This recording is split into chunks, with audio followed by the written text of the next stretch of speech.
Menurut Islam, Nabi Adam alaihissalam diciptakan oleh Allah tanpa ibu dan bapa. Daripada tanah ditiupkan roh, lalu hidup sebagai manusia pertama. Hari ini manusia sedang mencuba sesuatu yang hampir serupa, bukan dari tanah tetapi dari genetik dan teknologi makmal. Para saintis kini berjaya mencipta embrio tiruan tanpa sperma, tanpa ovum. Hanya gunakan sel stem biasa, mereka bentuk struktur mirip janin.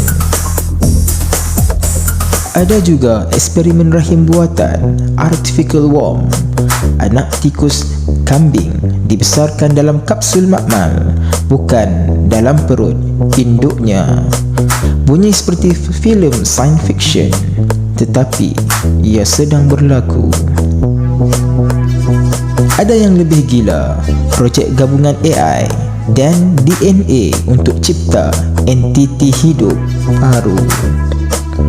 Makhluk sintetik, bukan manusia, bukan robot, sesuatu yang di tengah-tengah. Tetapi ada satu perbezaan besar. Nabi Adam hidup kerana roh ditiup oleh Allah. Manusia boleh reka tubuh, tapi adakah mereka mampu mencipta roh?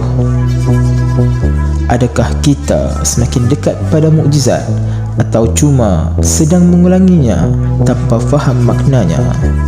Ikuti Santai Ilmi untuk siri baru mukjizat dan teknologi.